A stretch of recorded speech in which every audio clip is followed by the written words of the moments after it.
What do we do? What do we do? What do we do? Read it. Go on. We push. We're pushing your health from the pulls of life. Push, pull, health.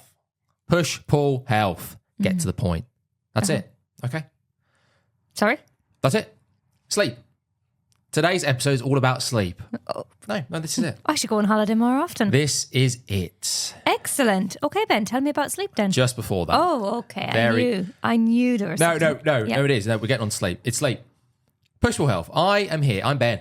I'm Fiona. I want you to embrace. That doesn't matter. Don't worry about Fiona. I want you to embrace your rotten attitude to exercise and nutrition. Okay? That's what I'm all about. What about my rotten attitude that I bring to the table today? I have one. Like you do every day. I have one. Good. Got a really hump in my ass today about doing this. Sorry? Okay. We had some good dialogue off camera. We won't go into it. The irony of it is that would have been pretty useful on camera. Oh. That's the irony. But preamble. You must have the preamble. Off Announce the podcast. Push Pull Health. We've done that. Episode is going to be about sleep. We will get to that in one bloody second. 10 minutes. Oh. But the preamble is important because at the moment, like it was in the old days when we did the other one, it's just dragging you out of bed or dragging you up the stairs. Right, record, microphone, go. It's not realistic. Do you think Joe Rogan just drags his guest in and goes, right, ready, go? They're in the green room for an hour having a chat. Yeah, so they might not be talking about, oh, we're going to definitely touch upon this, or we're going to definitely talk about this. But they're warming up, aren't they? They might maybe having a drink, having a bite to eat. They don't just drag you out of bed. He doesn't just drag his guest out of bed, put you there and go, right, good attitude, go. It's not realistic, is it? No, it's not, Ben. So, in my defence, the preamble, it does make a little bit of sense. But, as I was saying off camera, just to summarise, the world isn't ready for the preamble. We're not famous enough yet. In a year, they will be. And it will just be part of the silliness because they know for the first 10, 15 minutes, Ben is going to start going on about his woes. He's going to start going on about how tough the week's been, how hard it is to be an entrepreneur. And they will get it and that will be fine. But if they want to skip that, they know after 15 minutes, it's cut dead. Episode, sleep, or whatever it's going to be. Okay. Don't they? In my defence. Well, my preamble was talking about baby reindeer. So that was my preamble beforehand. You're not allowed preamble. I'm okay. preamble. Okay, fine. Can I just say that I think Aldi should sponsor us because I do have their protein drink here. So Aldi, sponsor us, please. We go through a lot of those, Aldi. So. And we go through a site of them. And the yogurts. Oh, yeah. Big fan. Yeah. And the iced coffees. The irony of this episode is based on sleep. We've talked about that. So got that out there. Sleep. This is sleep. I've told you what I do. I've told you what I'm all about. My ethos. Well, what's the name of the episode, Ben? It's not Sleep. just sleep. Is it? Not quite. Probably something to do with the film that we're doing as well. So you need total recall for your sleep. Something along those lines. Because the film, we do films, will be on total recall. Fantastic. Shite. That's still a problem though, because I'm looking at the camera. So we're not going to be able to completely eradicate I'm here that. and I'm talking back. Unfortunately. Sleep. And just before we move on to sleep, I will say I've now edited some of the episodes, most of them. Rough, a lot of them. But it makes sense, as I've always said from the get-go. And what have you taken? This preamble is no, let me finish the preamble because it's dragging. The irony of it, that it's now dragging. So let me finish it and let's move on. Yep. Finishing off on the preamble. Waiting. I'm seeing it. I've seen it. I've edited it. I've gone, do you know what? 100 episodes. It makes sense because there's no preamble before. And this guy's he's trying his best. He's trying stuff. He's dipping the toes. He's what? Dipping the toes. Oh. So handsy. Lots of hand movements. Yeah, I'm doing this everywhere as well with clients as well. I can see them looking at me going like, this guy's insane. You are. Right, hip hinge. Knees to the back, knees, arms to the back of the... Stop. I am not sure what is going on over there. Cut that out. Yeah. That's not a good look. It makes sense what I've done. So don't be so hard on myself. It makes sense. But what I knew that I was in trouble, or I knew that things had to change when I spoke to a friend of the show, Sean. Good guy. Great bloke. Good guy. You know Sean? I do, yes. And he left me a voice note. It was like 5 minutes long. I was like, oh, Christ, yeah. 5 minutes, that's good. It was really, yeah. And he, he's very polite. That's short. Nice guy, Sean. and he pretty much said in the voice note, you need to sort that shit out. Yes, Ben, you do. Like, I've been trying to... Why does it take Sean to come and tell you that? I've been telling you that Sean. for so long. Can't believe you said that. God, thanks, Sean. Maybe I sent Sean a message and told him to tell you that. Right, no. I think Sean's an independent thinker, Fiona. Doesn't need your shit. Cut that out. No swearing. Sean, big fan of the show. So you said. I think, and the last one. So you said. So I know that if Sean is struggling with the structure of it, if Sean is struggling with me just not getting to the point of what we're meant to be talking about with sleep on this episode, I know that I need to buck up my ideas. Yeah. So there you go, Sean. Thank you very much. I've seen the errors of my way. I get it. I get what I was doing wrong. So, on that note, let's have total recall of your sleep. Come on, Ben. Hit me, baby. Oh, God, it's hard because I want to keep going. Oh, I know you do. I don't want to talk about sleep. I know you do. The irony is that I had a really, really poor night's sleep. Same. Awful. Honestly, awful. I feel hungover. Oh. Right. This isn't for effect. But we'll talk about it, yeah. I need to work on my own habits for sleep. So what is sleep, Ben? Tell me. Well, let me just say this, because this is to do with the episode. Sleep. Okay. Let me just say about the habits. Everyone's got to work on the habits. Sleep hygiene. I need to stop eating as late. I'm eating too bloody late. And I'm sure many people are. I'm basically having a buffet before dinner. Before bed? Before bed. I should be buffeting but before dinner. The reason why That's you're the point. doing that, Ben, is because we're delaying dinner because you can't get your ass out into the gym on time. Yes, well, entrepreneur. I'm busy, very busy doing stuff. But yes, I've got to put my money where my mouth is. I am, something like that, something to that effect. It's not good. It is not good. I've got to, and for health reasons as well. I think getting your calories in, it's just hands everywhere. Getting your calories in, the majority of them before dinner, breakfast, lunch, I think would probably be quite a good habit for a lot of people. Having a smaller dinner would be quite beneficial, not just for their sleep, but it could help. I know some people won't be able to do that based on the type of job they have and family and commitments and all that stuff. But yeah, I need to have a cut-off point.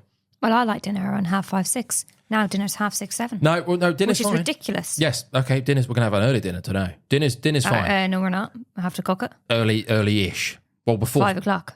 Yes, that's fine. 5 probably. Yes. Well, yeah, I'm not talking about lunch. Oh, I thought you meant 3 p.m, 4 p.m. No, God, no. It's a roast. I haven't eaten actually. Wonders. I'm doing this fasted technically, but I ate so late last night. A sip? No, I'm fine, thank you. Okay. So that's not good. And my dinners are quite big as well. Oh yes. And I think for most people, their dinner's probably the biggest meal of the day. Of course. Based on preference or just based on the fact that they've been working and they had a light lunch quickly. I think my breakfast is probably my biggest meal. I was talking there. And? Right, okay, well, there you go. Good. So, yeah, excellent. So you're doing it right. Oh. But what did it say? That you should eat breakfast like a king and eat dinner like a pauper? yes, lunch like a prince. Yeah. Dinner like... Yes. I just love the idea of having lots of food, lots of calories at the end of the night. We've talked about this before, at the end of the day. Other people, I'm sure, relate, but also just based on their lifestyle, it just makes sense to have more calories at the end of the day. So how does that impact on your sleep then, Benjamin, would you say? Well, the biggest thing is digestion, I think. That's for me. If you're buffeting before sleep and then getting into bed, some people get away with it. Some people can have a... I thought I'd fix the table and it's still wobbling. It's because your hands, Ben. It's your hands. Some people can have a buffet. They can still get to sleep quite easily, but similar to something like caffeine or other stuff that, a stimulant before bed or alcohol, they might still get to sleep quite quickly, but their sleep quality will suffer. Oh. So you can have a buffet and go, I'm ready for bed, pass out, but your sleep quality will probably be pretty bad. You can knock back a few beers, straight to bed. I want to see what my sleep score is last night. Still sleep X amount of hours, but the quality of that sleep might be affected drastically. Let me just check because... Oh, that is sort of linked in with the whole the Whoop and these sleep scores, and gamifying sleep is a slippery slope as well. What do you mean gamifying? Well, because then you have a score, don't you? Oh. And then it's like, I must get as close to 100 as possible. And then, or you get into the green or whatever. Like, what's Whoop? It's a score out of 100, isn't it? But also, 70 and above or whatever it is you hit the green zone. You've done it. Well done. So my sleep score last night was excellent at 93. Right. I think that's the highest it's ever been. And you said that you had a shit night's sleep. Yeah, I felt like I had a shit night's sleep. There we go. So right. I was awake for 4% of the night, 23 minutes. My REM was 2 hours. My light sleep was 5 hours, 8 minutes. And my deep sleep was only 55 minutes. Right.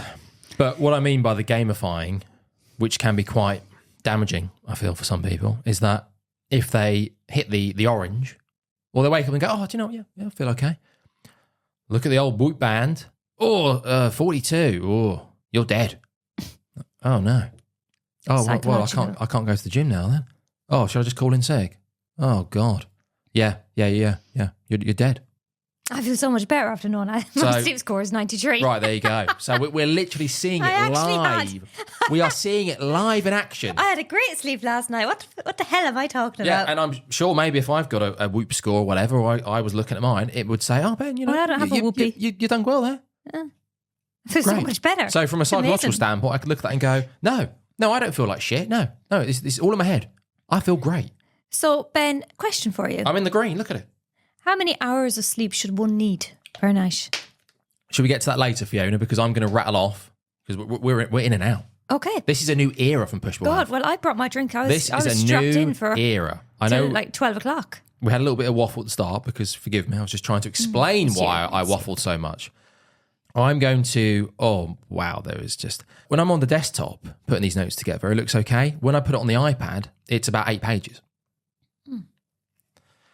Oh dear. Okay. So we will not be going through 8 pages of notes? I'm going to start with preparing everyone for sleep. That's what we're going to get into. And then we will then branch off, get this done, and then do some tips, and then that's it. Move on. End of the episode. Right. Okay. So preparing for sleep. And we've talked about some of this before in previous episodes. Adenosine buildup. Oh, I like the adeno. You know adenosine? I do. It's yes. a good friend of mine. Can't remember what it is, but a good friend of mine. It's the sleep meter. So it builds up, doesn't it, gradually over the day, and then you can block it. With caffeine. Yes, exactly. I remember that episode. So that's your sleepy meter, okay? It's the meter. It just goes up and up and up and hits, bang, whatever time. Like in the evening, time for bed. It's time to start winding down. Buenas noches. What are you doing? You put me off my flow. I'm just about to get into circadian rhythm. I'm waiting for you. Circadian rhythm, here I come. Who? Circadian rhythm. Oh, shut up. It's an or, isn't it? I can't do ors. Oh, right. Oh, God, yeah. So think of melatonin as I believe it's called the vampire hormone. It's only released at night and then stops when you wake up, when the sun comes out. That's it. Yeah, I'm not really keen on that happening at 5:30. Not keen on that. Right. It just stops getting secreted in your body. That's about it. Oh, okay. The sun comes out. It's okay. Well, no more melatonin. Let's go back. Do we need to? No, I think that's enough. I can start going into where it's secreted from, but no, it's not on melatonin. That's for another episode. This is episode 1 on sleep. This is getting the basics done, and then we will do another episode maybe in the future. Maybe on Inception. That's what we're going to do. The film Inception. Now, much like the film Inception, it's quite complicated. So that's where we maybe get into the nitty gritty. Excuse me, Fiona. Wind yourself in, all right? How dare you?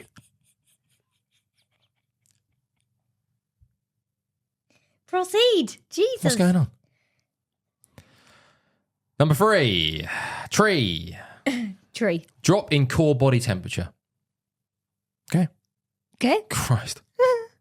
What? You little bitch. Okay. What do I say about the swearing? Okay. This is affecting the algorithm, I think, on YouTube. Okay. No swearing. Okay. Right, that's it. Move on. Okay, so your body... I don't understand the temperature stuff. Your body Explain. starts to cool itself down. No, I get hot when I get to bed. Cool. Cool? Cool itself down. Cool itself down. Cool. Cool. Cool.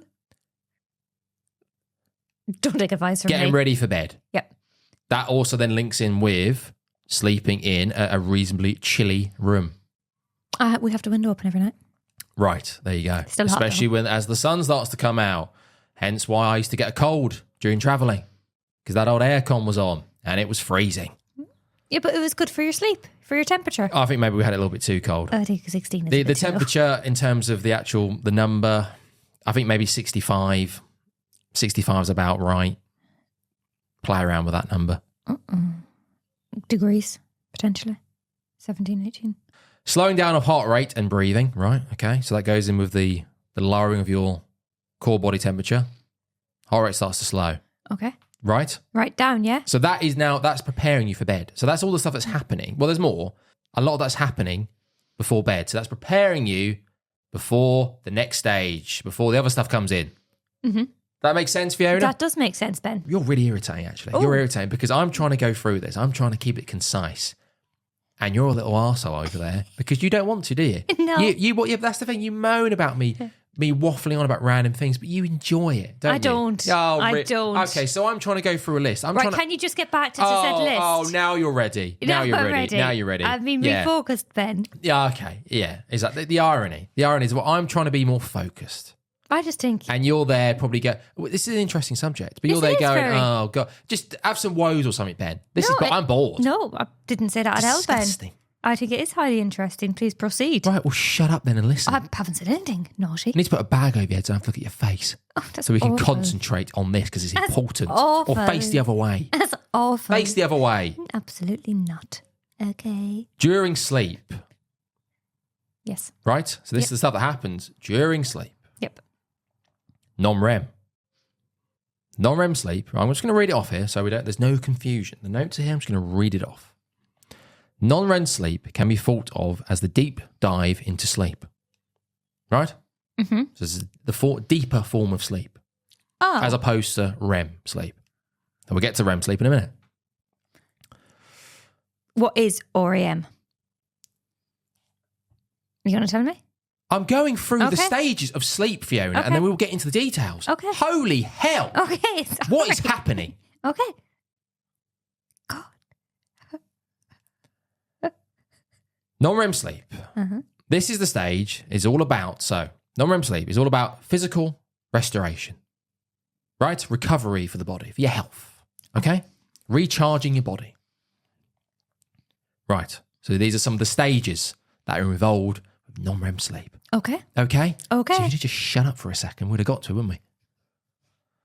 Phases. So stage 1 for non-REM sleep is the lightest stage of sleep, often considered the transitional period between wakefulness and sleep. It lasts for a few minutes, right? Is that like the dozing stage? Lasts for a few minutes. Yeah. Stage 2, sleep deepens. Your heart rate and breathing regulate and your body temperature drops, right? Yeah. Further than what we talked about before. Preparation for sleep. Matthew Walker, Why We Sleep. If you want to get into the science of it, have a look at that. Good, very, very interesting. Very but there's a lot to it. There's a lot to it. He just also did a new 6-part mini series with Huberman. Oh. I had something that I want to say about Huberman. Maybe we'll say it at the end. I'm not gonna get into that now. Very interesting. Again, very detailed, very interesting. But yeah, Matthew's got this. I'm not sure if he's having a midlife crisis, but he's got a real wacky haircut at the moment. I want to talk about haircuts, but Who's Matthew Walker. All right, okay. Why We Sleep. Okay. Have you read Why We Sleep? Yes, I have. When we were travelling. Have you? Right. Yes. Right. Bad haircut. But it's almost like you can't quite take what he's saying seriously. His haircut's that bad. It's a bad haircut. I'm not too sure what's happened there, Matthew. Very knowledgeable bloke, but you need to look at that hair. You need to see it to understand. Maybe just get up quickly while I'm going. Have a look at it quickly. Don't make any noise because I'm in the flow here. Okay. But it's. But you know I might. It's not a good haircut. What's his name? Matthew what? Matthew Walker. Are you listening? Yeah, but I forget. Okay. Okay. So that's non-REM sleep. That. No, God, no. It's long. It's got like a hairband on. It's look. If it works for Matt, good for him. He's a well groomed gentleman, but it's just like, oh, what the hell, Matt? I'm not sure. Maybe she's going for a phase. Right, so that's non-REM sleep. That's done. The basics of it are done. Okay. Does that make sense? Yes, it did. Right, REM sleep, the dream stage. I was going to ask that as a question. Phases of REM sleep. REM sleep typically begins about 90 minutes after falling asleep and recurs several times throughout the night, lasting longer with each cycle. Functions. REM sleep is crucial for cognitive functions such as memory, problem solving, and learning. This stage is often associated with intense dreaming as the brain processes emotions and memories. That's very interesting. Right. I never knew that REM sleep was that important. But can I just say, on your little thing that you were saying there, that is so true. Look at that. The phases, and they're getting longer. Yeah. And it's about, well, I don't know how long it is. Went to bed about 10 o'clock, so it's, my first REM was about 12-ish last night. Yeah. Oh, you've taken an interest all of a sudden. Yes. Well done, Ben. Yeah. Proceed. Yeah. Okay. If we can just... Yep. Calm down. Close down again? Yep.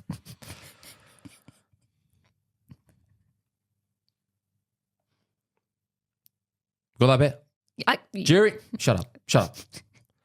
Characteristics of REM sleep. During REM sleep, the brain is very active, sometimes reaching levels of activity similar to when you are awake. Despite this brain activity, the body experiences a temporary paralysis of the most voluntary muscles. Yes? Have you ever had a condition known as REM atonia. Oh. This prevents you from acting out your dreams. Dreaming. REM is known for vivid dreams during the heightened brain activity. The eyes move rapidly behind closed lids, hence the name. Rapid eye movement. Yes. Question on that. Is that why people have this so-called sleep paralysis? Have you ever had that before? I don't believe so. Not maybe Horrific. Maybe once or twice. Horrific. I had it once in Claxton. And like literally it was like an outer body experience. It was like I was looking down on my body and I literally could not move. But everything I was doing in my head, I was trying to move, but I actually physically couldn't. It was like something was holding you down, like this pressure on you. It was so weird. So weird. So I'm assuming that means that like your body still you've woken up, but that hasn't registered with your body, I'm assuming, because you're in such a heightened state. Would that be the reasons for it? Well, that's probably something that we'd have to get into more and do a deep dive on the next episode. Okay. So this episode was just about getting the basics out, but not too much. And like, then, sorry. Please. It was like you were being tormented or tortured or something. It was very, very odd.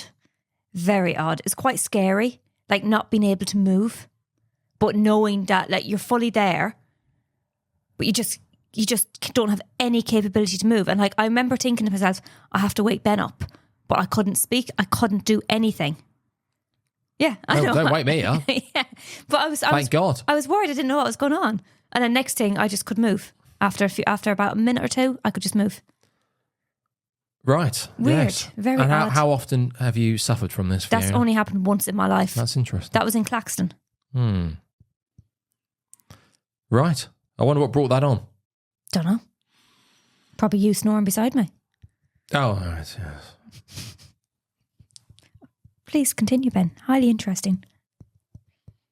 Yes, I might go back to that actually. There was some more stuff there. I might make that a little bit clearer. I think that was reasonably clear. That was good. Yeah, but it's just reading from it's just a bit dull, isn't it? Yeah, but you don't want to make it complex. Yes, you want to make sure that you're reading what you're not just on the spot going, well, I think REM sleep for me means this. It's like, no, I just read it off, but it's just a bit. Well, they are your notes, so you're reading what you think. Yes, I know, but these are notes from books and studies, so they're not notes that I've then gone, oh, how can I put this into my own words? Oh. It's the sort of stuff that you don't, do you really? You can maybe create analogies for them in your own words, but REM sleep and non-REM sleep, that's science. Science. Okay. Let's move on to the next phase, potentially. Well, I can summarise both of them in different ways, but I like this. I think this was it. Oh, yeah, this is from Why We Sleep, Matthew Walker. So you can think of non-REM sleep. So that clears out old memories, mental trash, and moves information into long-term storage. I remember that. REM strengthens the valuable information that remains, and it forges creative, novel connections between them. Should we have more REM sleep at night? There's a lot. I think there's probably a lot that goes into talking about how your brain and during non-REM sleep takes that information and sort of knows what you would benefit from and what you wouldn't. So well and good taking all this information and go, oh yeah, you can put that in the bin. He doesn't need that. Oh yeah, that's pretty useful. Yeah, they put that into the REM bit. Yeah, he'd enjoy that. Oh, okay, yeah. That's probably a whole episode. Hence why Matthew Walker and Huberman did 6 bloody episodes of 3 hours each. Oh yeah. 18 hours. Oh, plenty. Each episode was something slightly different about sleep. Jesus. Well, there's a lot to it, though. This is too much. This is ridiculous. So me trying to do this in an hour is absolutely obscene. So yeah, but take one. It was just trying to get the basics down. Mm-hmm. Yes. REM, non-REM, and then it was like, right, okay, let's start talking about some actionable steps people can take. Oh, we're not talking about light and deep sleep? Because I got light and deep sleep on my app. What do you know about light and deep? What do you mean? Absolutely not, and it just has on my app. It tells me that I slept lightly. That's what we've just talked about that, haven't we? With non-REM and REM. They're the 2 main stages, aren't they? They're the 2 that you go through during the night while sleeping. Oh. Well, I've got light sleep here. So REM sleep is lighter, isn't it? You associate that with a lighter form of sleeping. Oh, okay. Non-REM is yes, and you have that deeper stage, don't you, during non-REM? Oh, okay, fine. So I mustn't have had much trash to throw out last night because I only had 55 minutes. You're not listening, Fiona, are you listening? I am, I just get confused. Oh, God, there's just so much. Now, what else do we need from that? Before we move on, just start talking about actionable steps. What else do we need? You twitch a lot in your sleep. Why do we twitch? Is that non-REM then? Because you know, yes. REM sleep is yes. As you're dozing off, a whole new episode, wasn't that? A whole new episode about why we have dreams, why we twitch, why we do this, why we sleepwalk. Bloody hell, why is that? That's a whole different thing. God, you don't sleepwalk, thankfully. All right, okay. Oh God, we might have to break this into two parts, to be honest. Done the preparing for sleep. That's good. You spoke briefly about the sun coming out and the melatonin. Did preparing for sleep. Yes. Did during sleep. Mm-hmm. That's when we got into REM and non-REM. Right. Okay, that's fine. Waking up. So what happens when you wake up? You open your eyes. Your heart rate increases. Cortisol. Oh, yes. Yes. That bad boy. That starts ramping up during the morning. Cortisol gets quite a bad rap, but similar to something like insulin, you sort of need both of them. Well, you don't sort of need them. You do. You have to have them both in large doses for various different reasons. So just take it easy on cortisol. But because it's revolves around stress. We go, oh, my cortisol levels are through the roof. I'm so stressed. Okay, but without cortisol rising, you'd never get up. You just be in bed forever. You wouldn't be asleep forever, though, would you? Or would you? Well, you would you? Well, no, that's obviously a bit silly. You wouldn't be asleep, but I mean, you need that. You need that rising cortisol in the morning, or get your ass out of bed. You're going to really struggle, even if it is already a struggle. You're going to really struggle to get out of bed. Okay, so right in the morning, your brain sends a signal to release cortisol, which acts like your natural alarm clock. That's pretty much it. Helps you get up and start the day. Increase in body temperature. Increase in heart rate. Cortisol, yeah. Increase in oh, you just said that. Which will help with, yes, right, yeah. So it's the complete opposite of going to sleep. Exactly, yes. Excellent. So in the evening, you might have a hot shower before bed. Because you have the hot shower, you come out the hotness or the sauna or whatever, open the capillaries, and then the coolness of the room that you go and then sleep in will then have the effect on the body because you've warmed yourself up and then you're going to be cooled down straight after. Hang on, please. The opposite in the morning. We'll get into this now. This whole cold plunging stuff. Doing the opposite. So you're getting the cortisol's going, adrenaline, all this stuff, and then you dump yourself into a cold shower or you go cold plunging. That makes you alert. You're like, oh, I'm ready for the day. Opposite, isn't it? It's opposite. I'm not so you want to have that in the morning to wake yourself up. You wouldn't want to start cold plunging and doing all that shit. Or cortisol levels going through the roof just before you're about to get into bed. Big problem. I'm not having a cold shower ever. So I'd say having a bath is better, but going to bed because it's hotter. A hot bath, yes. Yeah, same effect. Talking about cortisol. Stress. Saying it. Just, cortisol. Right. What's we doing? What's going on? Cortisol. No, I need to say it properly because there's so many notes here, I'm still trying to rush through them. Yes, don't Ben. So Take your time. You're doing cortisol. excellent Speak properly. Speak properly. Excellent Cortisol. job. If you're ramping up your cortisol at 9 o'clock before bed, big problem. That's why you have to shut off. I've got to shut off. The earlier you shut off, the better. But if you're at the laptop working or doing something and you're a little bit stressed, not even stressed, you're just working, doing stuff. You're trying to use your brain. It's not good. If you're getting stressed, if you're responding to emails, you might not be. Your stress levels might not be through the roof, but you're still in work mode, aren't you? It's not good. And then going right, okay, 9 p.m., 10 p.m. Shut the laptop, right? Okay, and let's go to bed. Again, some people, if you're knackered, you can still fall straight to sleep, but chances are sleep quality again will be affected, especially if you've done something stressful. If you're stressed, and most stuff at work, if you're doing work, there's a little bit of stress that is attached to it. That you're just at work. Well, yeah, I don't think you can fully remove yourself, even if you love your job. Even if I'm there at 9 p.m. writing programs for the push for half clients, it's like, oh, bloody hell. I'm getting stressed because I'm like, oh, I need to get this done. I need to go to bed. My book's waiting. So even if I'm doing something that I enjoy, I'm still getting stressed.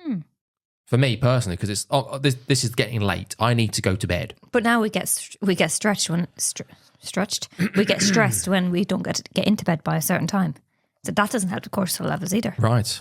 Yeah, and that links in with if you're in bed and you can't go to sleep, you get stressed, which makes it worse. So that's what the question I was going to ask. So like people say, well, I know sometimes when you're trying to get to sleep and your brain won't shut off, is that because of cortisol levels? If you're is that? if you're stressed, if you're doing just in if you're general. working all life or whatever, and then you get into bed and you're stressed, and then you get more stressed because you can't sleep. Oh yeah. Yes. Yeah. But I have a thing where when I go to bed, I'm tired, I want to go to sleep, I'm ready to go to sleep, but then I start thinking of stuff. Literally think of the most randomest things that I need to do. I've got something I've got something very interesting actually, Fiona, that we're going to get to. Excellent. Let me finish off on No cortisol. problem, darling. Let me finish off on this. Okay. So, going back to your circadian rhythm, we're going to get into everything about it. We've talked about melatonin. We've talked about all that stuff. Right. Okay. Let's move on. So there's more. We can get into more about cortisol and all the mechanisms behind it. We've talked about the circadian rhythm and cortisol, the rise of cortisol in the morning. And a shut off of melatonin. Yeah, exactly. Yes. I don't think we're going to get into the nitty gritty about hormones as such. Not on this one, but we're laying them out. Have a brief overview of what they do, and then let's move on. Let's talk about other stuff that's linked in to sleep. Okay. And things that might help people or understand, get people a better understanding of what they can do. Improve their sleep hygiene.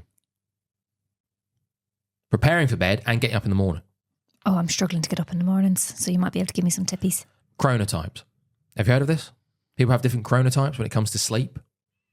So the whole morning person and evening person. Oh, yeah. You sort of, when people say that, you think, oh. I'm a morning person. Yeah, people go, I'm not a morning person. But in their defense, that could actually be true. Morning larks and night owls. And I believe there's 6 different chronotypes based on being, a really early riser, which is X amount of people. And then you've got where most people sit maybe from, 6:37. And then you got after that, and then you've got ones that are late morning, and then it goes into the evening. So people who go to sleep at 9 o'clock, people who go to sleep close to midnight. So there's something about this, isn't there? Because obviously teenagers, they sleep in late, but they're night owls. But then because you probably did it as well, you probably slept until midday when you were a teenager. Yes. What, Ben for Special Health? Yeah. Yes, Come probably. on, Ben, yeah. you're human. You're human. Oh, probably. Yeah. Oh, yeah. It was crazy. And then, you're going to bed at 2, 3 a.m. and you can't get into a routine. Now look at you. You're up at 5:15 every morning? 5, yeah. 5. Oh, okay. Is that the time you woke me up at this morning? I remember talking to you, but I actually have no clue what was said to you. No, I don't know. I don't think so. Why would I have woken you up at 5? No, you got out of bed and we said something to each other. Right. Okay. It's game day. Oh, right. That's what I said. Maybe. It's game day, Fiona. Be prepared. 20 minutes. Let's go. Yeah. Anyways, go on. Night owls. Oh, I'm getting a bit Morning stressed now larks. because there's just so many notes. Yeah, Lots of interesting notes, but just a lot. We'll have to probably break this up. So we're definitely morning larks, the two of us. So there has been almost a shift with people's behaviour. Not for everyone, but a lot of people will work later, or they will get up, work later into the night. And beforehand, well, I say beforehand, previously that used to be almost like a badge of honour for a lot of people, hard workers, where they would go, "Oh, I was in the office till 1 a.m. Bloody hell, updating those spreadsheets." All right, okay. But it was almost like this is what you have to do to get ahead in life and to be a success. If you're an entrepreneur or you own a business, whatever, or you just want to just get up the ranks, get a promotion, you've got to be in the office till late. Everyone's gone home. Oh, Steve, are you coming? No, I've got to do these spreadsheets. Doesn't see his family. Gets back at 2 a.m. Sleeps in the office. And you knew that was unhealthy, but it was almost like, oh, God, you know what, Steve? Good for you. You'll get somewhere. You'll reach the top with that work ethic. Well done. Now we flipped it, which in some ways is good because, yes, that's pretty unhealthy. Within reason, though. If you look at these chronotypes, for some people, that's just how they work. They are better in the evening. It's like people who say about, trying to be creative and writing. For me, it's the morning. It has to be the morning. But some people will, 9 o'clock hits in the evening, like, oh, well, now I'm ready to write. Oh, now I'm really creative. I'm like, what? Yeah. But based on their chronotype, potentially, makes a lot of sense. How do you find out what chronotype you are? You can take various tests online to gauge, I'm sure, like energy levels. How do you feel at this time? But now we're lauding the morning routine. It's got out of hand because waking up early, I think it's a good habit for most people. And you have to most people have to wake up early anyway. If they have to go to work, they have to get up, they've got kids and they've got other stuff to do. And I think waking up early is there's nothing wrong with that. But you've now got this extra shit on top. So not only do you need to wake up early, you need to then maybe go out for a walk. Again, good habit. Get sunlight in your eyes, like Human keeps banging on about. Get that old sunlight in your eyes because that helps. That's why there's been this rise in the sunrise alarm clocks, which I'm a bit like, I'm seeing it. I do get it to a point where the light will then naturally come into the room, and then you will then, instead of just the cortisol ramping up and you waking up when your alarm goes off, the alarm clock will then just naturally just start bringing light into the room. So then you will then start to shift over a bit quicker, potentially from melatonin to stopping being secreted, and then you then waking up and it's a bit more natural. Even if you're waking up naturally, you're still kind of getting jolted. Well, yeah, because from sleep. It's a panic, isn't it? Because you're just like, shit, what time is it? With or without an alarm clock, you probably can't avoid that. Maybe with getting one of these sunrise alarm clocks, maybe we'll take the plunge and get one. Well, it'd be handy for winter time. For summertime, that's why I leave the blind a little bit opened. Yes, because it lets it come in. Yes, maybe there's some more. Maybe that it will work better during the winter months. Right, morning routine. Yep. Good habits, great. But more and more things are getting added to the pile of morning routine. So you get your morning walking. You start meditating. You start journaling. You got to get some grounding in. Grounding? Yeah. Yeah, you got to ground. You got to ground. You must ground. And then cold plunge. Get in a cold shower, or get in the sea, or buy one of these cold plunges, and you got to get in there for 10 minutes. So you've got to do all this stuff, which is hard. All this stuff's really difficult, but it sets you up for a good day. You get all the hard stuff done first, so you can... But then you're exhausted by 5 o'clock. No. You can win the morning, win the day. Which, good advice. Good advice. But like everything, will only work for some people. Well, I'm struggling in the mornings now because, I got out of a routine, didn't I? But I'm struggling to get up for my walk. I'm still awake at like 5:30, 5:45, waiting for my tea. And then it's like I'm meant to be starting work at, 7ish, 6:45, I'm meant to start work at. And then I have to shower and I just don't have time to do my half an hour walk. Because I want that morning to kind of just wake up, have a cup of tea, and then work. So you're not meditating, you're not journaling, you're not grounding? I don't need to ground myself. Right. Oh dear. But now I find that I was doing, I don't know how I made time for it before because I was still getting up at the same time. So I don't know how to get back into that routine because when I wake up, I'm just like, yeah, grand, I'm awake. I'm not like dozing back to sleep or anything. I'm awake. Why do I sit like this? It's not good. Sure, that's terrible for your back. And I sit like this and I always feel like I look really stiff and unnatural in this. Yes, well, that's, I don't know, Fiona. Yeah. You tell me. What do you need to do? I don't know. If you feel like going for a 15-minute walk will set you up for a good day, and it's more doable now. Now we're entering summer. Yeah. It's pretty doable. But it's weird, isn't it? Because I was doing it, and then as soon as my hours changed with work, I was still doing it. But I was like, oh, I'll just go for a 15-minute walk, and I was doing it. And now I'm just like, I don't have the time to do it. But I'm waking up earlier as well. It's so weird. Right, so you need to shift it. It's just motivation. So you need to get up and go for a walk straight away, and then come back and have your tea. Yes, but I like to have my tea in bed. Okay, you need to get out of that. That probably links in with the whole bed thing as well. Yeah, so this. Well, maybe if you just brought me my tea at 5:30. This is a good point. That would be excellent. This is a good point. Yes, so bed. I love bed Much. some sleep hygiene. Sleep help the hygiene. Bed. Love it. Should only be used for two things. Ooh, what to do? What do you think, Fiona? And this is a good point because what do you use bed for? Sleep and tea. Sometimes I occasionally bring the laptop in. Right. So for you, That's as kinky as it gets. So for you, you're using bed for a lot of things that you shouldn't be. So you're having tea in bed, not ideal. I had a yogurt in bed yesterday. Eating in bed. I never working do that. from bed. I never do that. You used to work from bed all the time. Yeah, but I don't do that You now. used to do a full day in bed. No, I did not. I used to do half a day in bed. Oh, that's all right then. Not in bed, that's not on good. the bed. On the bed. Okay, still terrible. I was dressed, just sitting on the bed. So your bed for But everyone. now I've got a comfortable chair. Right, and I'm on a shirt. But for everyone, bed should be sleeping. And? I'm intrigued. You tell me. I don't know. You tell me. You know what I'm talking about. You know what I'm referring to. But this is a kids show. It's meant it's meant to be for children as well. You know, I love kids. For other recreational activities. But that doesn't have to okay, I'm not going to get into that. That's two things. Okay. So you're using bed for several things. Not good. Not good. So go for your walk. Have your tea. Have your tea outside. Why didn't you? Have your tea outside. It's cold. Have your tea in the lounge. Why didn't you just bring me my cup of tea at 5:30 to go forward? No, and I'll be out ready to go at 6. No, this is it. This is good. This is good. Take all the science stuff away. Take all the REM and non-REM. You need to sort yourself out. You need to get out of bed and have your tea somewhere else, and you need to go for a walk. Oh, but I just love my tea in bed. And then you'll stop whinging about the day. You haven't got ground. You haven't got to meditate. You haven't got to journal. You haven't got to do your cold plunge. You need to get your fat ass out of bed. I'm having a hot shower. I'm sorry. You need to get your fat ass out of bed. Go for a walk and have your tea in a different room.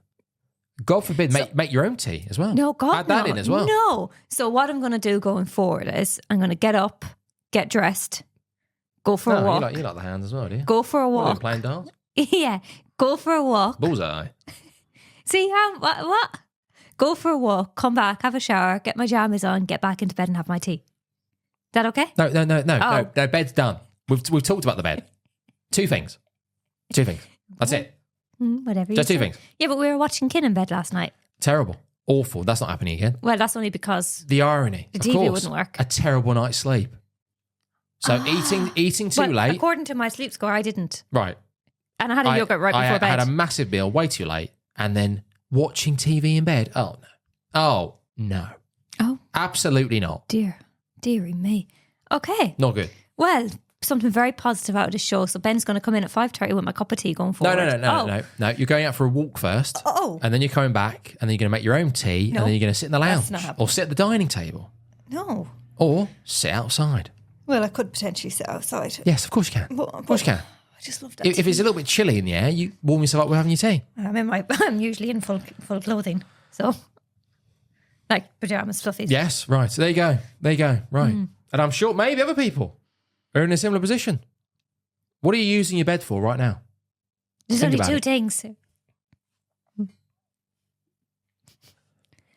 Oh, there is so... We're going to have to split this up, Fiona. So... We're going to have to do a six-parter, like Matthew Walker and Huberman. This is absolutely ridiculous because it's very interesting. So you want to get it right. Right, well then just say to be continued. I think we're going to have to probably come back and do Total Recall. Okay, so where were we? Morning routine. Bed, two things. Yeah. My routine. Your routine needs work. Yep. do we need to talk about sleep cycles? So you got mono, biphasic. Oh yeah, and triphasic. What? No. What's the one that? that's the what's feet. the one that babies do? Turds. What? Polyphasic. Oh, polyphasic. Yeah. So Yeah. they have like several. Yeah. So you've got mono, which is just One. yeah, right. So most of us, Biphasic is 2. which goes into the siesta, doesn't it? They have the yeah. 2 separate. So they have the morning one, and they have the however long 1 till 4, 1 till 5, Oh, I've which got a is probably question. actually that's pretty good actually if you could do that. What? Have a nap? Again, nap. That's Again, that's a my whole question. new thing on nap. That's Okay. a whole nother episode on I napping. don't but, understand napping through the day. I just don't get it. I think it makes a lot of sense with the siestas I don't get it. because pretty much everyone it will differ depending on when it kicks in, but basically anywhere between 1 and 3 maybe is when you have that lull. Normally after lunch, so you have lunch and then you have that lull. Everyone has a lull of some I don't kind. have a lull They because might I don't have eat it. lunch. There you go. No, but you will have a lull. You'll have a lull of sorts. You haven't got to necessarily eat lunch. Oh. Lunch, I think lunch can make it worse if you have a big carby rich lunch. I think it can then bring on the lull quicker. Well, you see, I have coffee up until 3 p.m. So that probably helps Right. with the lull stuff. We need to be mindful of that. Well. No, but you will. Your energy levels will dip in the afternoon a little bit. Well, I'll probably do after work, but not when I'm at work. But then don't forget I finish work at 2:30 most times. So Okay. Right. Okay. Well, there we go then. I start at 6:45, Right. everyone, okay? Yeah, so you Getting a full day maybe in. don't experience the lull as much as others based on the fact that you finish work. You're part, And then I'm out walking. yeah, you're so you're a part timer, I'm not on full time. part time, Full time. 2:30, part time. 7 till 3 is still the same amount of So hours you're as 9 right. to So 5, you're Ben. so lucky for you. You're a part timer. So you're maybe just not quite getting that lull. You're on the cusp of it, but you have coffee, so that blocks the old adenosine, and then you finish work because you're a part timer, and then you go for your walk. So maybe you're getting away with it a little bit. For most, they will have that lull, which is potentially made worse by having a lunch, and that could be any lunch. But yeah, the more carbs you ram in. My lunch is... You have a big bowl of oats at lunch. You're probably going to be good for you. You know, My lunch bloody is hell. Aldi protein, iced coffee, 15 grams of protein. Right. Well, the protein's good. Yeah. Maybe get some more fats in potentially, Oh, but protein's good. Yeah. Different phases. That's why babies are unbearable because they're. Is it? I think it is polyphasic. it is isn't polyphasic. Yeah. I remember so reading about that. they have what 2 hour doses of sleep, and If then you're it's lucky. back. Oh, it's despicable. Despicable things. Sleep when the baby sleeps. That's great for someone who doesn't nap. Right. So actually, for all the new parents out there, well, one of my clients, he's going to be. By the time this comes out, he will be a parent. Oh, So he'll be sleep deprived. maybe start looking at changing your phases of sleep because you have to. So don't try and soldier on. Try and get into that routine of trying to nap because I think that's going to be for the first. I don't know how long do these things exist for. 18 years. No, but like the baby stuff. What are they, babies? Well, it depends Couple on of the kid. years. Yeah. Well, Right. it depends. Hell, bloody hell. So the older they get, the more they eat, the more they sleep.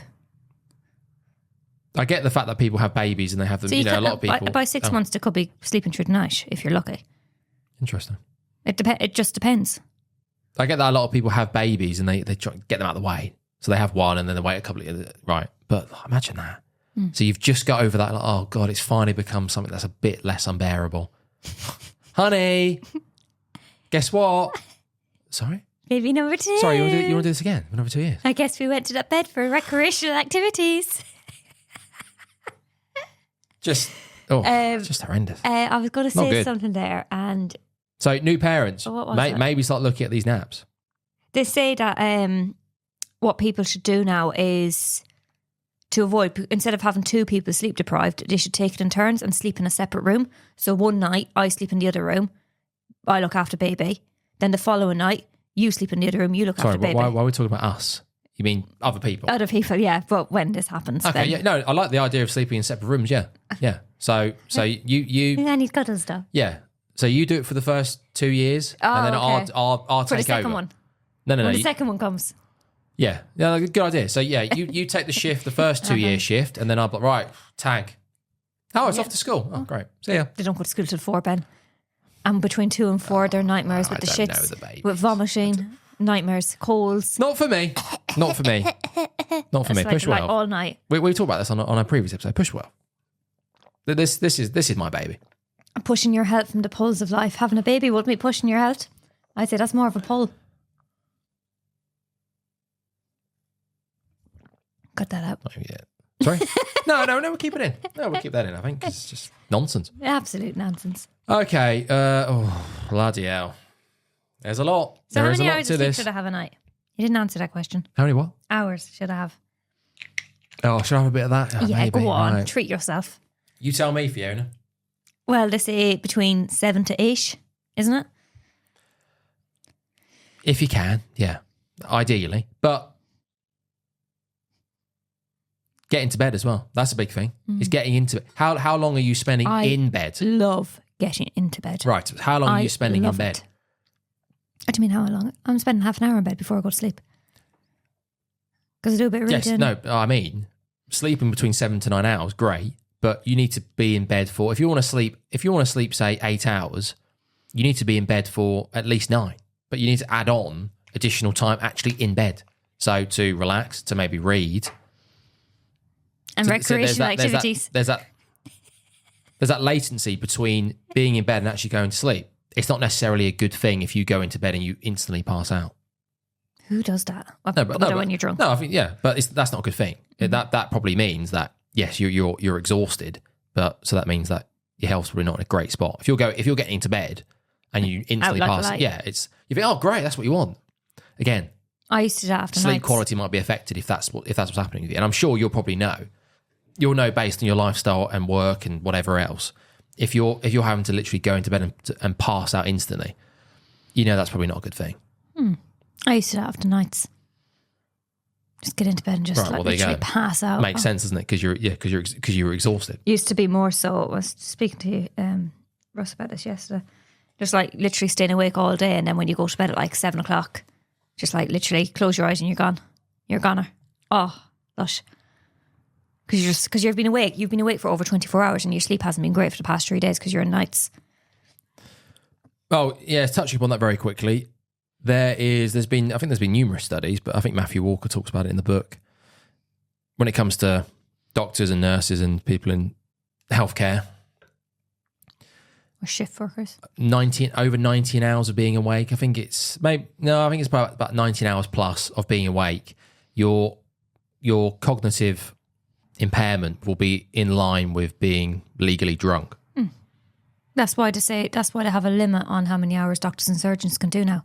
Previously, before like back in yonder days, they said, "Oh, you could be on call for like 72 hours." And if you're on call, and something's going on, which 9 times out of 10 in a hospital, probably something is going on, you're awake for those 72 hours, and then you might have one day off and be in again on your normal shifts. I'm assuming you're napping. You know, there's naps to some degree. Can they? But it depends if you've got cardiac arrest left, right, and centre. You're not napping in between them, unfortunately. But now they have a limit on it. I think it's 24 hours is max they can do. Oh, so it's still too much then? Oh yeah. Yeah. Because you could do it like my friend Tara, for example. She could go in and do a 9 to 5, and then from 5 o'clock onwards until 9 a.m. the next day, she is on call, and she is meant to be on work between 9 to 5 that day. Now, sometimes she's lucky; she may not get a call, but other times she may get a call in. Like, she wouldn't be there the whole time, usually. But for doctors and that, it could be completely different. And then once you go into the hospital and you see somebody, and then someone, oh, would you mind just having a look at this patient and at this patient? And then that's how it lengthens and draws out.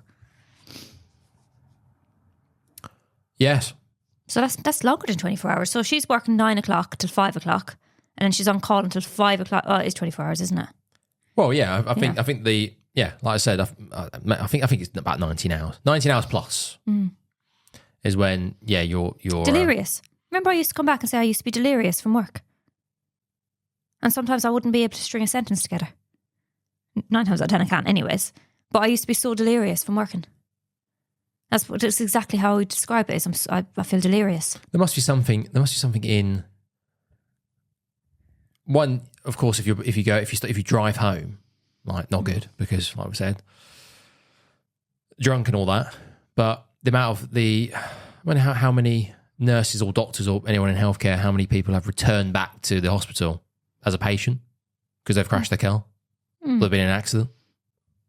Yeah, but you see a lot of people who are driving home, they'll be on the Red Bull, they'll be on the Monster at that time, and then they're meant to be going home to sleep. Well, yeah. Or coffee. But I think, I know, but that's not going to, if you're drunk, you're drunk. I remember doing handover. If that's what's happening. I remember doing handover because I never used to sleep on so I used to get up at my normal time, 7 a.m, say, for example, and then work that night, and then the following morning giving a handover. It was the only morning I had to do it. I used to have to make myself have a cup of tea because I used to have to hand over the whole ward of patients, and I used to be stumbling over my words because I literally did not have the function to actually do handover properly without caffeine. I had to do it. Crazy. I'm not very comfortable today. Oh, you don't look very comfortable, darling. I'm shifting You in my are. You're a bit movie today, now, shoulders darling.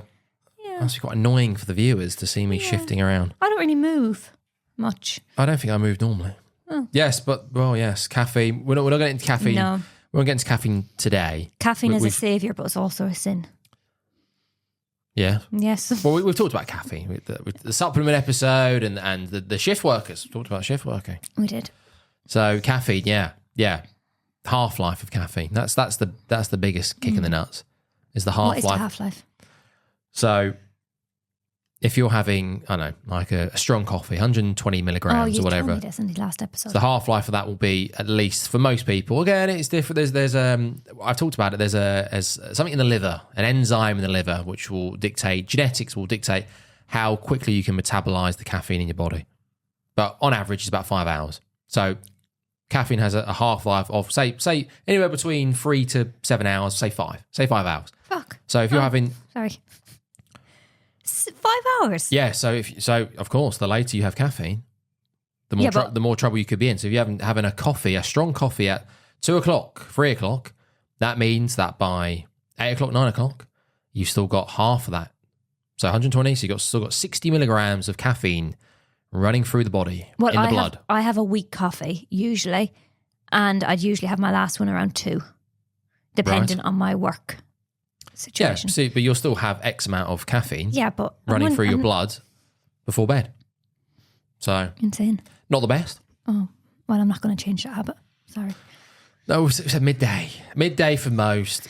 Try and aim for midday. Any time after lunch, the risk is there to your sleep might take a hit. Oh God Almighty! So much, Fiona. There's so much. Yes, but we'll just then separate into another episode. Yeah. I need a coffee. Oh no, that means we'd have to do 2 weeks in a row of sleep. I know, it's interesting. I've actually quite enjoyed this episode. Other than you shouting at me, I've actually enjoyed this episode. 2 weeks of sleep, though. It's very interesting, Ben. Jeez Louise. I want to know more about napping, twitching, sleep paralysis, all of that. I want to know more. Oh, no. We're not getting into that. That's for future episodes. I've still got notes for this episode that I've not gone anywhere near. Okay, well then we need to do no it. way am I getting into that. That's a year from now we'll get into that.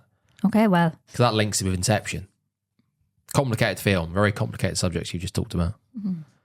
To do them justice, because realistically, if you want them done, if you want justice done on them, go and watch the 6-part series with Huberman and Walker. 18 hours in total. It's a lot.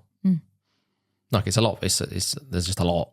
Maybe I'll listen to that. Probably didn't help me actually listening to those. Very interesting, but like so much information.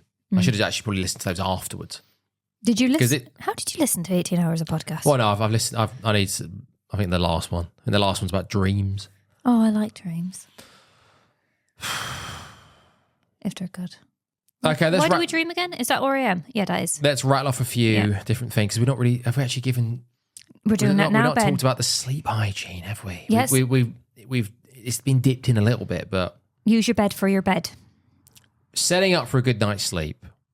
Same wake time and bedtime. Mm-hmm.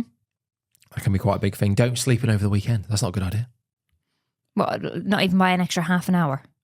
Maybe have that hour window. An hour window of if you normally get up between 6 and 7. Don't go any later than that. So during the week, it's probably about the same. So over the weekend, if you want to have a little bit more sleep, don't have an extra 2 hours. Maybe give yourself an extra half an hour. Your app will reduce your app sleep score if you do that. Yeah, and to be fair, like who are these people that are doing this anyway? If I'm up at 5 a.m. every day, it's not like I get to the weekend and I'm sleeping to 8 and going, oh God, I needed that. I'm still waking up around the same time. That's what's happening. It's really frustrating. I've noticed this week. So every day this week I've been struggling to get up and get myself motivated for work. I'm using my alarm. This week, the weekend, literally I sprung awake ready to rock and roll. It's just horrible. Maybe it's just me getting back into a routine either. Well, we fixed your routine, Fiona, didn't we? We fixed it. Anyways, sleep hygiene. So wake up at right, okay. Caffeine, talked about that. Cool room, talked about that. Working late cut-off point, yes, right. Oh, Cortisol, sympathetic system, fight or flight, that kicks in. You're getting stressed. Cut that off. Sometimes maybe it's easier said than done. I'm a walking, talking contradiction. You got to cut it off. Ideally, I'd set my day up where I'd have 5 till midday, just me. Creative stuff, reading, learning new things. Catch up a little bit of work, but nothing too strenuous. And then from midday to 7, 8 o'clock, clients, visual health. That's what we're looking for realistically. Because hopefully that's not going to be too stressful. So I could work until maybe 8 p.m. in the gym and be like, okay, no, that was pretty good. Good client, enjoy myself. That was good. That was good. I'm passionate about that. Not too stressed. Come in and then just start winding down. So yeah, think about having that cut-off point if you can. Mm-hmm. But easier said than done, though, because if people need to work late, they need to respond to emails, the only time they get to do anything like that is in the evening. Just try and limit it if you can. Because if you don't limit it and you're too stressed and you go to bed, stress, sympathetic system, through the roof. Not good. Alcohol, we try to talk about alcohol. I'm not going to get into that now. We know, so I think alcohol, the biggest thing with alcohol, it reduces REM sleep. Yeah, which is really important. So, as we now know. Right. Which is rapid eye movement. We did an episode on alcohol. It wasn't very good. I've edited it now. It's mainly me whinging, but as I said at the start, we're trying to move on. We've tried to be more concise. You live and you learn. So, some of it's okay, I think. Have a look. Eating cut-off, talked about that. Same with liquid. Again, on average, 2 to 3 hours maybe. Why did you get up to go to the toilet last night? Why did you drink before bed? Who knows? I didn't. I don't think I did. It just horrendous. Everything about last night was horrendous. The irony, as I've touched upon. I'll have a sip before bed. Not good. Always. Don't know what happened. Oh, so this is an interesting one. Revenge bedtime syndrome. I've never heard of that. Right. Very interesting. Please tell me more. So it comes in different forms, but it's basically people. Stop saying basically. It's people will delay, either consciously or subconsciously, delay themselves going to sleep by maybe scrolling, by maybe just doing other stuff. And this might be because they're really stressed. They don't want to actually start the next day. So there's the feeling when you get into bed, you're knackered. You've had a long day. But you've got to do it all again tomorrow. Exactly. And it's like, oh my God. So yeah, I want to go to sleep, but oh no. Oh God. Before I know it, I'll be waking up and it's Tuesday.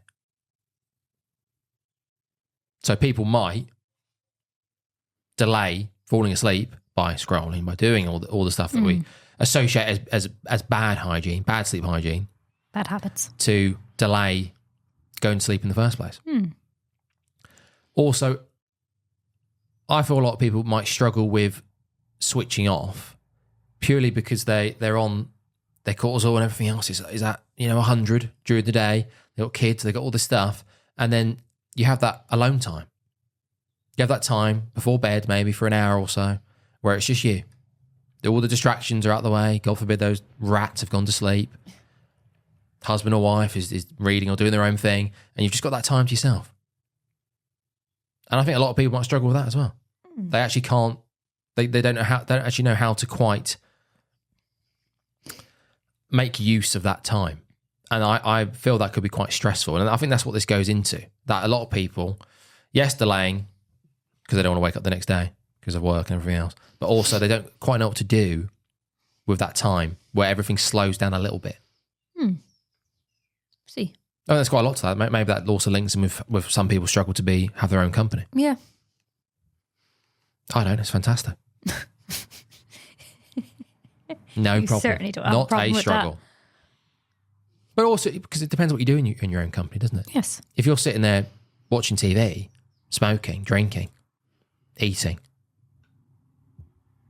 My own company normally consists of me reading, listening to a podcast. Excellent. Getting whinged at by me. Well, that's not my own company then, is it? Oh, right. Because you're yeah. there. Okay. Holy hell. I need a coffee. Yeah, we've Dennis talked and about levels. some quite sciencey stuff, and that's the thing you slip up on. Oh, sorry. What I mean by being in your own company. Yeah, I'm just not thinking. I was thinking about in bed when you're trying to read. Right. So that's Very good, Ben. there's I'm sure there's lots more to that. I'm sure there's lots more studies that are involved in that and all the mechanisms behind it. May I ask you a question? Why do you wear No. those stupid glasses before bed? Right. So please tell us all what they are. You'll have to get them out in the next episode. They do. Oh yeah, why am I not wearing them? Yes, right. I will go and get the glasses. Save that. We'll come back to that. Okay. I don't know a lot about the science about the glasses, but we'll come back to that. Okay. I think they do help. It might be a placebo, I but don't. let's talk about sleep debt quickly. Sleep what? Sleep debt. Debt, as in deep. Debt. Sleep debt. You're in debt. Okay, yeah, fine. Debt. Debt. Yeah, debt. Yeah, no, I speak normally though. Deaf. So if it was deaf, I'd say deaf. Uh-huh. Not debt. Debt. Sleep. Yeah, but dash and dash is the same to me. Exactly. So that's your problem then, isn't so it? I need 'Cause you to speak how you clarify right. which so is which. Sleep debt. Debt, yes, lack of sleep, in other words. Stop trying to be fancy over there. What? Sleep debt. Lack of sleep. I don't think the word Sleep debt is very deprivation. fancy. Jesus. Well, that's fancy. Yeah, I know. I like Jesus being Christ. Right. So, and this is a bit of a kick in the nuts. Oh, Or the genitalia, whatever you got. This is a problem. Because, why? What are we doing? just saying hey. This is a problem because people think that if they have a bad night's sleep, that the next day they can make up for it. That's not how it works, unfortunately.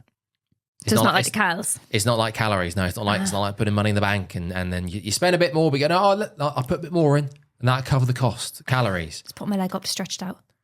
Banking calories during the week.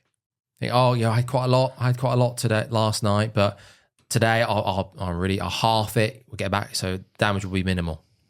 Unfortunately, with sleep, it doesn't work that way. You need to take your legs down. It's absolutely ridiculous. You there during this episode with your legs up on my. I need to stretch How them out. ridiculous!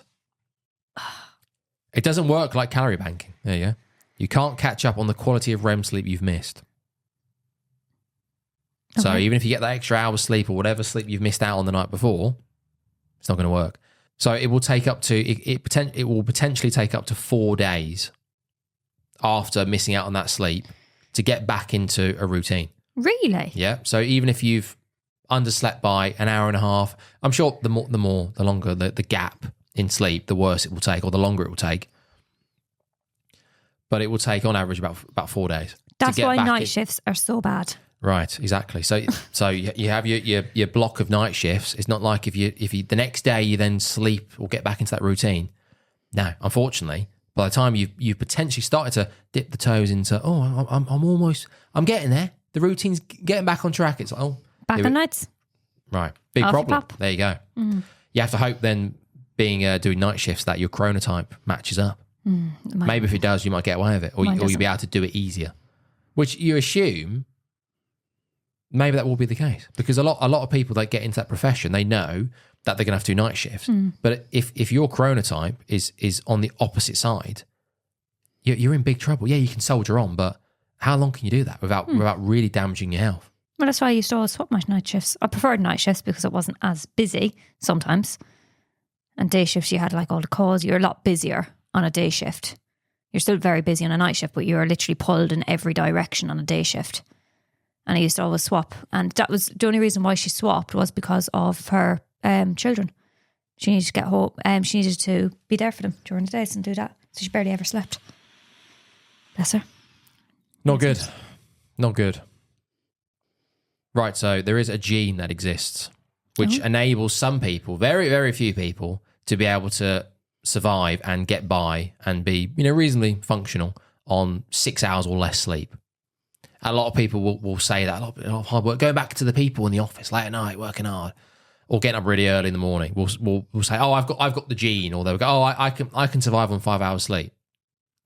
Where in reality, they're probably not. It's probably not true. They're talking crap. Because only 1% of everyone has this gene. It's the BHLHE41 gene. It's very rare. So there are some people out there that can get by on 6 hours or less sleep consistently and function just the same as everyone else. But it's very rare. Very rare. Very, very rare.